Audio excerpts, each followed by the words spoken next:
Mars media நேயர்களுக்கும் அன்பர்களுக்கும் இந்த நாள் இனிய நாளாக அமைய எல்லாம் வல்ல இறைவனை பிரார்த்திக்கின்றோம். இந்த சேனல் உங்களுக்கு பிடிச்சிருந்தா மறக்காம சப்ஸ்கிரைப் பண்ணுங்க, ஷேர் பண்ணுங்க, லைக் பண்ணுங்க, கமெண்ட் பண்ணுங்க. எனதருமை துலாம் ராசி நேயர்களே, இந்த பதிவில் நம்ம என்ன பார்க்க போறோம் அப்படின்னா, நிகழும் மங்களகரமான குரோதி வருடம் ஆடி மாத ராசி பலன். இந்த ஆடி மாசத்துல எந்தெந்த கிரகங்கள் உங்களுக்கு அற்புதமா வேலை செய்ய போறது, எந்தெந்த கிரகங்கள் மூலமா அற்புதமா நீங்க நடந்துக்கணும், பரிகாரமா என்ன பண்ணினா ரொம்ப விசேஷம் அப்படிங்கிறத பத்தில நம்ம இப்ப தெளிவா பார்க்க போறோம். இப்போ உங்க அஷ்டமஸ்தானத்துல 3, 6 குடை அதிபதி குரு பகவான், 2, 7 குடை அதிபதி செவ்வாய், அதாவது சகாயாதிபதி பகைருண ரோகாதிபதி அஷ்டமராசியில் இருக்கார் குரு பகவான். அதே மாதிரி தனவாக்கு குடும்பஸ்தானாதிபதி களத்திராதிபதி செவ்வாய் பகவான், அவரும் 8ஆம் இடத்துல இருக்கார். குருமங்கள யோகம் இருக்குன்னாலும் எல்லா விஷயத்திலையும் கொஞ்சம் கவனமாக இருக்கிறது நல்லது. ஏன்னா இந்த துலாம் ராசி அன்பர்கள் ஜாலியான மனிதர்கள். எவ்வளவு பிரச்சனைகள், எவ்வளவு சங்கடங்கள், அதெல்லாம் உங்களுக்கு மனசில் இருக்கும். ஆனால் முகத்தில் பார்த்தா அதெல்லாம் ஒன்றுமே கிடையாது, இவர் நடிக்கிறாரு அப்படிங்கிற மாதிரி இருக்கும். ஆனால் உள்ளுக்குள்ளே தான் இருக்குது அவ்வளோ விஷயம். உண்டா இல்லையா? கண்டிப்பாக அப்படி தான் இருக்குது. ஆனால் அதெல்லாம் தாண்டி நீங்கள் மற்றவங்களை வசீகரிக்கிறீங்க. ஏன்னா இப்போ உங்களுக்கு பிரச்சனை அப்படின்னா அந்த பிரச்சனை என்னோட போகட்டும், மற்றவங்களுக்கு அது தெரிஞ்சு என்ன ஆக போகிறது அப்படிங்கிறது தான் உங்களோட கொள்கை. ஏன்னா தெரிஞ்சா இப்போ என்ன பண்ண போகிறோம்? ஒன்று யாருமே எதுவுமே இப்போ, ஏன்னா அவங்கவுங்களுக்கு 1008 பிரச்சனைகள், சரியா? அப்போ நம்ம பிரச்சனையை அவங்கக்கிட்ட சொல்லி அவங்க எப்படி நமக்கு சால்வ் பண்ண முடியும் அப்படிங்கிறதுனாலே நீங்கள் என்ன பண்ணுவீங்கன்னா அதெல்லாம் மறைச்சு முகத்தை ஒரு வசீகரமாக வச்சுக்கிறீங்க. அந்த வகையில் 8ஆம் இடத்துல இருக்கிற குரு பகவான் திடீர் அதிர்ஷ்டத்தையும் கொடுக்கறதுக்கு வாய்ப்பு இருக்கு. ஏன்னா மறைவு, நல்ல கவனிங்க, 8 மறைவு ஸ்தானம். மறைவுங்கிறது இங்க என்ன? நிறைய பேருக்கு அதை பத்தியே தெரியல. ஏன்னா மறைவு அப்படின்னா அவரால் ஒன்றும் பண்ண முடியாது அப்படிங்கிற மாதிரி. அது கிடையாது. மறைவான ஸ்தானத்துல ஒரு கிரகம் இருக்கு அப்படின்னா ஒரு புதையல், அது மண்ணுக்குள்ள இருக்கு மறைஞ்சு, அந்த மறைவான விஷயங்கள் உங்களுக்கு கிடைக்கிறதுக்கு வாய்ப்புகள் இருக்கு. ஆமாம், நான் ஆஃபீஸில் ஒர்க் பண்ணிட்டு இருக்கேன், ஒரு தொழில் பண்ணிட்டு இருக்கேன், எனக்கு எங்கே புதையல் அடிக்க போகிறது, நான் என்ன ஒரு இடமா தோண்டிண்டா இருக்கேன் அப்படின்னு நீங்கள் கேட்கலாம். சில பேர் நிலம் வச்சிருக்கா பற்றியில துலாம் ராசி அன்பர்கள், அந்த நிலத்தை உழும்போதோ இல்லை இது பண்ணுற போதோ ஏதாவது கிடைக்கிறதுக்கு வாய்ப்புகள் இருக்குது. வாய்ப்புகள் நல்ல கவனிங்க, எல்லாருக்கும் கிடைக்கும் அப்படின்னு நான் கேரண்டி கொடுக்கல, கிடைக்கிறதுக்கு வாய்ப்புகள் இருக்கு. அதே மாதிரி நிறைய பேர் லாட்ரி சீட்டு வாங்கியிருப்பீங்க. அந்த மாதிரி லாட்ரி சீட்டு வாங்கும்போது அந்த ஒரு பரிசு கிடைக்கிறதுக்கு வாய்ப்புகள் இருக்கு. ஏன்னா அதெல்லாம் மறைவு, கிடைக்குமா கிடைக்காதாங்கிற நிலைமையில நீங்க இருக்கீங்க, அப்ப கிடைக்கிறதுக்கு வாய்ப்புகள் இருக்கு. இந்த மாதிரி மறைவான ஸ்தானத்துல இருக்கிற குரு பகவான் இப்பொழுது செவ்வாயுடன் இணைந்து கொடுக்கறதுக்கு வாய்ப்பு இருக்கு. ஏன்னா தனவாக்கு குடும்பஸ்தானாதிபதி செவ்வாய், களத்திராதிபதி செவ்வாய், வாழ்க்கை துணை மூலமாக சில சொத்துக்கள் உங்களுக்கு வரலாமே, வரக்கூடாதுங்கிறது கிடையாது. திடீர்னு ஒரு வாழ்க்கை துணையோட உறவினர்கள் ஏதாவது உங்களுக்கு கொடுக்கறதுக்கு வாய்ப்புகள் இருக்கு. அந்த மாதிரி சில பேருக்கு பார்த்தீங்கன்னா சீருடை பணியாளர்களாகிய காவல், இராணுவம், தீயணைப்புத்துறை, மருத்துவத்துறையில் வேலை பார்க்கும் அன்பர்களுக்கு எதிர்பார்க்கும் இடமாற்றம், பதவி மாற்றம், பதவி உயர்வு, சம்பள உயர்வு சற்று காலதாமதத்திற்கு பிறகு கிடைக்கும், கண்டிப்பாக கிடைக்கும். அதுமாரி இப்போ உங்களோட சில பிரச்சனைகள்லாம் குறையறதுக்கு சில வாய்ப்புகளும் கிடைக்கும். எப்படின்னா குரு பகவான் தனது பார்வையை 5ஆம் பார்வையாக உங்களோட விரயஸ்தானமாகிய 12ஆம் இடத்துல கொடுக்குறாரு. அப்போ செலவு கொஞ்சம் வரும். யாருக்கு செலவு இல்லை? கொஞ்சம் செலவு இல்லாதவங்க கமெண்ட்ஸில் சொல்லுங்களேன், எனக்கு செலவே கிடையாது அப்படின்னு. யாருமே சொல்ல முடியாது, எல்லாருக்கும் செலவு இருக்கு. அதே சமயம் ஒரு பார்வை உங்களது தனவாக்கு குடும்பஸ்தானத்தில் விழுது, அதனால ஒரு மீட் அவுட் பண்ணுற அளவுக்கு ஒரு வருமானம் வரும். அடுத்தபடியாக 4ஆம் இடத்துல விழுறதுனால உங்கள் சுகத்துக்கு பங்கம் கிடையாது. குருவோட பார்வை உங்களுக்கு சில பலத்தை கொடுப்பார்.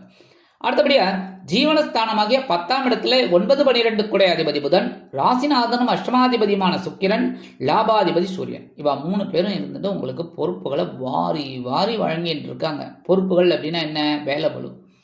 வேலைபளுனாலே துலாம் ராசியெல்லாம் பயப்படவே மாட்டாங்க. அதெல்லாம் எந்த ராசிக்காராலும் பயப்பட மாட்டா. அதுவும் இந்த துலாம் ராசி அதிரடி தான். உட்காந்துருக்கிற மாதிரி உட்காந்துருப்பாங்க, எல்லா வேலையும் முடிச்சிருவாங்க. கரெக்டாக அந்த மாதிரி அப்ப 10ஆம் இடத்துல இருக்கிறதுனால உங்களுக்கு வந்து எடுக்கிற காரியங்கள் அற்புதமா பரபரப்பா முடியும். லாபம் கண்டிப்பா வரும் தொழில் வியாபாரத்தில் இருக்கிறவாளுக்கு. அடுத்தபடியா உங்களுக்கு உத்தியோகத்தில் இருக்கிறவாளுக்கெல்லாம் கொஞ்சம் பொறுப்புகள் அதிகரித்தாலும் சிறப்புகள் ஆட்டோமேட்டிக்கா வரும். அடுத்தபடியா ராசிநாதனும் அஷ்டமாதிபதியுமான சுக்கிரன் உங்க ராசிநாதன் சில நேரங்கள்ல சில வேலைகளை உங்களுக்கு அற்புதமா முடிச்சு கொடுப்பார். அதே சுக்கிரன் பாத்தீங்கன்னா 1/8/2024 முதல் உங்களது லாபசாரிக்கு உங்களோட லாபஸ்தானத்துக்கு வந்துடுறார். லாபராசி அப்படின்னாலே என்ன அர்த்தம்? லாபங்கள் உங்களுக்கு கண்டிப்பா வரத்துக்கு வாய்ப்புகள் இருக்கு. அதுவும் எப்படி? சிம்ம ராசியில இருக்கார் சுக்கிரன். அப்ப உங்களுக்கு தந்தை வழி உறவினர்கள் ஆதரவா இருப்பார். அவங்க மூலமா சில உங்களுக்கு வருமானம் வரத்துக்கு வாய்ப்புகள். எடுக்கிற காரியங்கள் அற்புதமா நிறைவேறும். சில பேருக்கு விலை உயர்ந்த பொருட்களை வாங்கி மகிழும் வாய்ப்புகளும் உண்டாகும். பொழுதுபோக்கு அம்சங்களில் நாட்டம் அதிகரிக்கும். அடுத்தபடியே விரயஸ்தானத்துல கேது பகவான், பகைரூட ரோகஸ்தானத்துல ராகு பகவான் 12, 6. அப்ப 6ஆம் இடம் 12ஆம் இடம் 6, 8, 12 இதெல்லாம் வந்து உங்களுக்கு மறைவு ஸ்தானம்னு சொல்லியிருக்கேன். மறைவு அப்படின்னா என்ன முன்னாடி உங்களுக்கு எக்ஸ்பிளைன் பண்ணிட்டேன். ஸோ இந்த மறைவு ஸ்தானமாகிய 6, 12 இந்த கிரகங்கள் சர்ப கிரகங்கள் இருக்கும்போது கெட்டவன் கெட்டிடில் கிட்டிடும் ராஜயோகம். கண்டிப்பா நிறைய பேருக்கு சில வருமானங்கள் ஏற்படுறதுக்கு வாய்ப்புகள் இருக்கு. எதிர்பாராத ஒரு தனவரவு உங்களுக்கு வரும். எதிர்பார்க்கவே மாட்டீங்க, பொறுமையா இருப்பீங்க. அந்த பொறுமைக்கு பரிசு கிடைக்கும். உடல் ஆரோக்கியம் சிறப்படையும். சில நேரங்களில் மனசுல ஒரு குழப்பம் இருக்கு. உடம்புல ஏதோ வியாதி வந்துடுத்தோ என்னமோ ஏதோ ஒன்று. ஆனால் ஒன்றும் கிடையாது, கவலையே பட வேண்டாம். பொறுமையாக இருந்தீங்கனாலே ரொம்ப நல்லது. ஸ்ரீராமஜெயம் எழுதுங்கோ. சரியா? ஸ்ரீராமஜெயம் எழுத எழுத எழுத எழுத உங்களுக்கு நிறைய நன்மைகள் கண்டிப்பாக கிடைக்கும். அதே மாதிரி 6ஆம் இடத்துல இருக்கிற ராகு உங்கள் தைரியத்தையும் கொடுப்பார். என்ன 6ஆம் இடத்துல இருக்கிறது ரொம்ப விசேஷம். இந்த சர்ப கிரகங்கள்லாம் இருந்ததுன்னா ரொம்ப விசேஷம். விரயஸ்தானத்தில் கேது உங்களுக்கு புனித பயணம் கிடைக்கும். அதுவே பெரிய பிளஸ் பாயிண்ட். ஆன்மீக பயணங்கள், அதே மாதிரி குலதெய்வ பிரார்த்தனைகளை அருமையாக நிகழ்த்தி மகிழ்வீர்கள். அடுத்தபடியா 6ஆம் இடத்துல இருக்கிற ராகு பகவான் இந்த வெளியூர்ல போய் வேலை செய்யணும், வெளியூர்ல போய் படிக்கணும், வெளிநாடு போய் படிக்கணும், வெளிநாட்டுல போயிட்டு வேலை செய்யணும் அப்படிங்கிறவாளுக்கெல்லாம் அற்புதமான ஒரு முன்னேற்றத்தை கண்டிப்பா ஏற்படுத்தி கொடுப்பார். தைரியமா பிரம்மாண்டமா இறங்குங்க, கண்டிப்பா நன்மைகள் நடக்கும். அடுத்தபடியா பஞ்சமஸ்தானத்துல சனீஸ்வர பகவான் வக்ரகதியில் இருக்கார். அப்ப வக்கிரம் அப்படிங்கும் போது என்னென்ன நம்ம எல்லா ஜோதிடர்களும் இப்போ என்ன எடுத்துக்கிறதுனா 5ஆம் இடத்துல இருக்காருன்னா 4ஆம் இடம் அப்படிங்கிற மாதிரி. ஆனால் இந்த இடத்துல பார்த்தீங்கன்னா சனீஸ்வர பகவான் வக்ரகதியில் 5ஆம் இடத்துலயே தான் இருக்கார். பின்னாடி ரிவர்ஸ்ல வந்தா கூட நட்சத்திர சாரம் தான் மாறுதே தவிர ராசி மாறவில்லை. அவர் வந்து அதே 5ஆம் இடத்துல தான் இருக்கார். அப்ப நீங்க என்ன பண்ணணும் அப்படின்னா எப்பவுமே ஆன்மீக விஷயங்கள் பேசுங்க, ஆன்மீக விஷயங்கள்ல நாட்டம் கொள்ளுங்க. ஆன்மீகமாவே நீங்க சில வேலைகளை செஞ்சீங்கனாலே கண்டிப்பா சில பிரச்சனைகள் குறையும். அதே மாதிரி சனீஸ்வர பகவான் உழைப்புக்கு காரகன். எல்லாரும் சொல்லுவாங்க ஆயுள் காரகன், மந்த காரகன், அப்படி இப்படி. மந்த காரகன்னா எப்படி?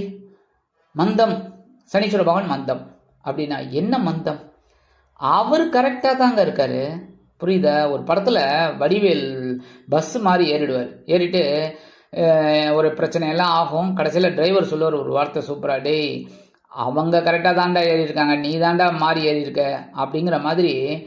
அந்த சனீஸ்வர பகவான் கரெக்டாக அவர் வேலையை பண்ணிட்டு இருக்காரு. ஏன் அப்படின்னா சூரியனுக்கும் சனீஸ்வர பகவானுக்கும் இடைப்பட்ட தூரம் ரொம்ப தூரம். கரெக்டா உங்களுக்கே தெரியும். சூரியனுக்கு மிக அருகில் இருக்கக்கூடிய கிரகம் பார்த்தீங்கன்னா புதன், சுக்கிரன், அடுத்தது பூமி, அதுக்கப்புறம் செவ்வாய், அதாவது அவுட்லேயர்ல செவ்வாய், குரு இப்படி வருது.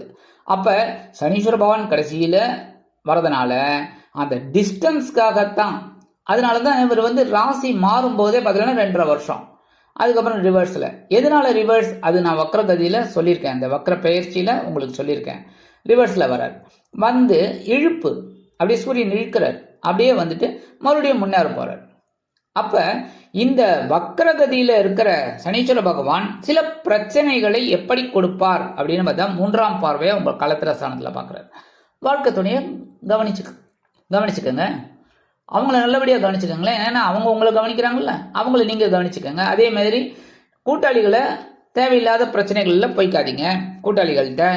அடுத்ததா 7ஆம் பார்வையை உங்கள் லாபஸ்தானத்தை பார்க்குறார். லாபத்தை கட் பண்ணுவார், அதெல்லாம் கிடையாது. கரெக்டா? அந்த இடத்துல உங்களுக்கு ஒரு செக் வைப்பார். என்னென்னா கடுமையாக உழைங்க, அந்த வருமானம் நான் தரேன் அப்படின்னு. அப்போ நம்ம உழைப்பே பிரதானம் அப்படின்னு உழைச்சோம் அப்படின்னா கண்டிப்பாக லாபம் கிடைக்கும். இல்லை அப்படின்னு அவர் மந்தம்னு சொல்லிட்டு நம்ம மந்தமாக இருந்தோம்னா பணம் எப்படி வரும், லாபம் எப்படி வரும்?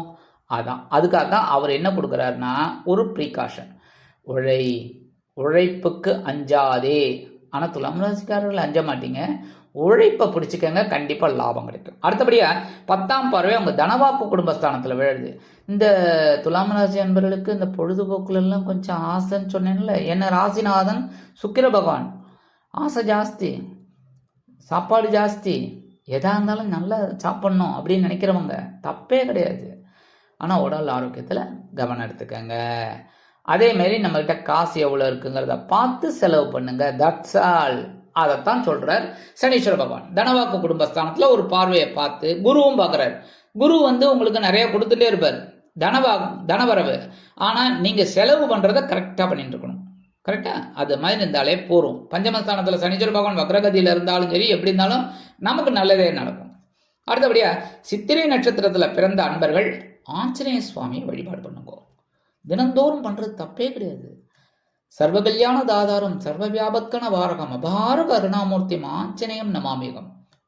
அற்புதமான ஸ்லோகத்தை சொல்லுங்க ஒரு 11 தடவை. ஒரு 2-3 நிமிஷம் கடன்னு சொன்னேன்னா முடிஞ்சு போச்சு. அடுத்தபடியாக சுவாதி நட்சத்திரத்தில் பிறந்த அன்பர்கள் நரசிம்ம சுவாமியை வழிபாடு பண்ணுங்க. நரசிம்ம சுவாமியை வழிபாடு பண்ண உங்க மனசுல இருக்கிற கவலைகள் குறையும், சந்தோஷம் கண்டிப்பாக கிடைக்கும். அடுத்தபடியாக விசாக நட்சத்திரத்தில் பிறந்த அன்பர்கள் எம்பெருமான் முருகப்பெருமான மனமுருகி வழிபாடு பண்ணுங்க. முருகப்பெருமான மனமுருகி வழிபாடு பண்ண உங்களுக்கு கண்டிப்பாக நன்மைகள் நடக்கும். ஆக இந்த ஆடி மாதம் முழுவதும் துலாம் ராசியைச் சேர்ந்த சித்திரை நட்சத்திரத்தில் பிறந்த அன்பர்கள் ஆஞ்சநேய சுவாமியை வழிபாடுங்கள். துலாம் ராசியில் பிறந்த சுவாதி நட்சத்திரத்தில் பிறந்த அன்பர்கள் நரசிம்ம சுவாமியை வழிபாடு செய்யுங்கள். துலாம் ராசியில் பிறந்த விசாக நட்சத்திரத்தில் பிறந்த அன்பர்கள் முருகப்பெருமான வழிபாடு பண்ணுங்கோ. கண்டிப்பா இந்த ஆடி மாதம் உங்களுக்கு அற்புதமான ஏற்றம் தரும், மாற்றம் தரும், இனிமைகளை அள்ளித்தரும் மாதமாக அமையும் என்று கூறி விடைபெறுகிறேன். நன்றி, வணக்கம். மீண்டும் ஒரு அருமையான பதிவில் நான் உங்களை மனமகிழ்ச்சியோடு சந்திக்கிறேன். வாழ்த்துக்கள். வாழ்க வளமுடன். இந்த சேனல் உங்களுக்கு பிடிச்சிருந்தா மறக்காம சப்ஸ்கிரைப் பண்ணுங்க, லைக் பண்ணுங்க, ஷேர் பண்ணுங்க.